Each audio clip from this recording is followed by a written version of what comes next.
What's up, guys? It's in, it's gone, and today we'll be looking into 5 trades for Athletics closer and breakout star Mason Miller. At the beginning of the season this year, most casual baseball fans probably didn't know about Mason Miller. But now, roughly 50 games into the regular season, Miller is at the top or near the top in almost every statistical category for relief pitchers. With a fastball that averages 101 miles per hour and a wicked slider to play off of that, there's no wonder why he currently leads the league with an absolutely insane 56.7% strikeout rate. Miller's stuff compares to some of the game's greats, like Garrett Cole, Spencer Strider, and Jacob deGrom, so I have no doubts that his elite production is sustainable to an extent thanks to his pitch mix.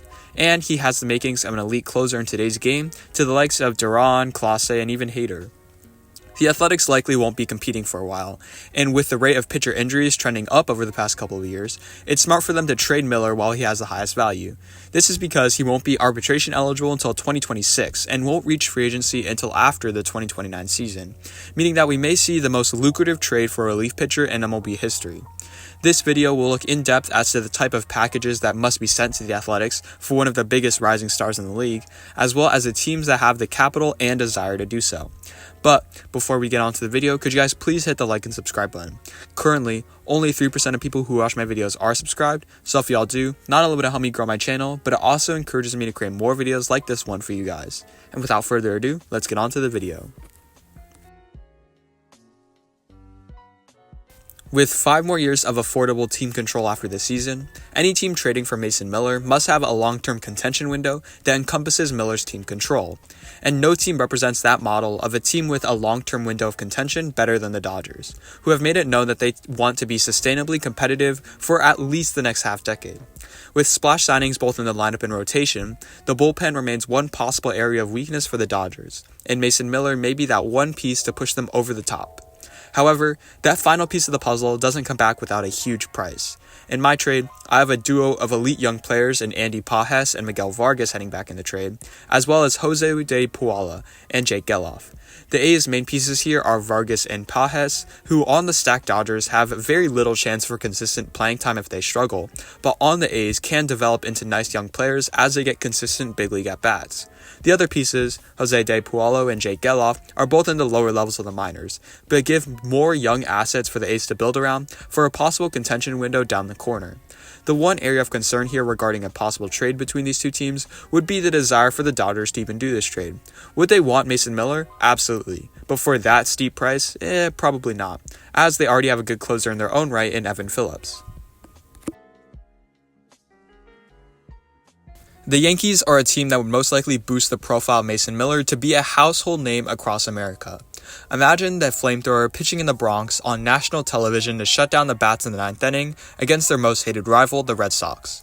And while it makes sense emotionally, and I have no doubts that the Yankees will likely make some calls regarding Mason Miller, the Yankees farm system is pretty middling, and as a result, I believe that they will most likely have to trade some players either on the major league team, or some highly regarded prospects that the Yankees specifically hold very highly, which I don't know if they are willing to do, especially when they already have closer Clay Holmes and a bevy of other relievers having great seasons.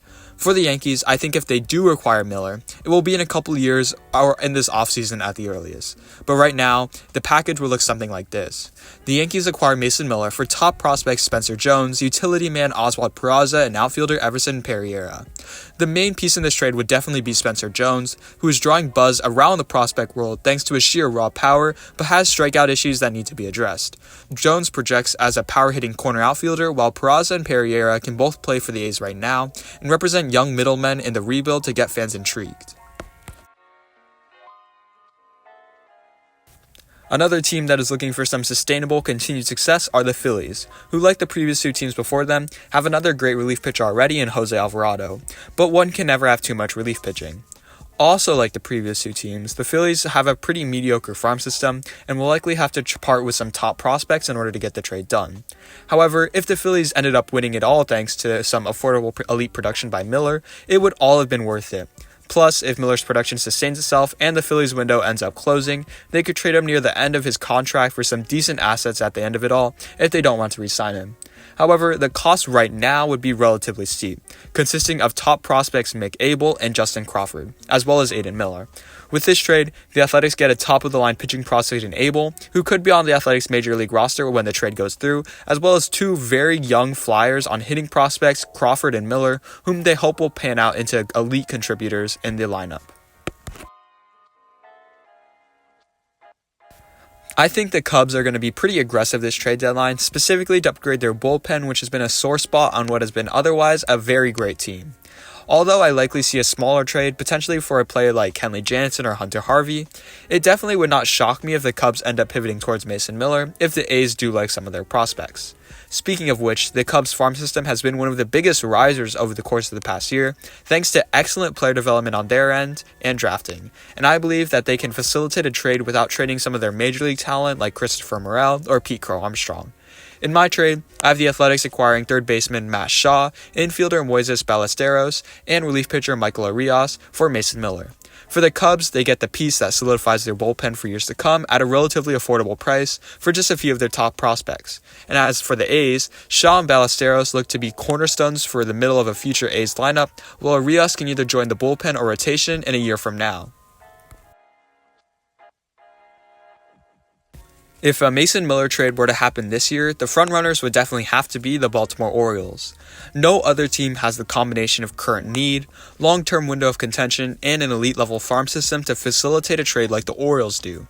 In the short term, Mason Miller would slot in as the Orioles' closer, immediately filling the role that a struggling Craig Kimbrell has left with a few question marks.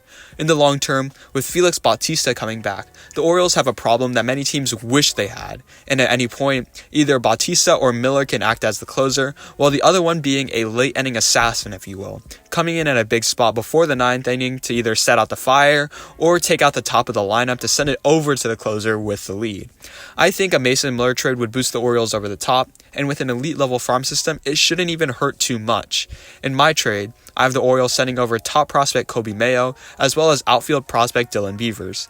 Despite parting with what may be the best package the Athletics got in this entire video, the Orioles would still have a top 5 farm system with this trade, and with a crowded infield and outfield already, the Orioles likely would be fine parting with these two prospects, who have the hitting ability to turn into very solid contributors, if not stars for the Athletics, so they're happy with this trade as well. Well, here are the 5 trades I thought of. If you have any other teams that you think would be able to trade for Mason Miller, let me know in the comments down below. Or if you have any other prospects that you think would be more fitting for the trade, also let me know in the comments down below. And if you have any video ideas, possibly for a player like Nolan Arenado or Paul Goldschmidt, let me know what player you want me to do for trade videos next. As for my plan, I think I'm going to do a draft video next or another trade video, but let me know in the comments down below. And if you enjoyed, please like, share, and subscribe, and comment down below any video ideas, and I'll see you guys in the next one. Bye.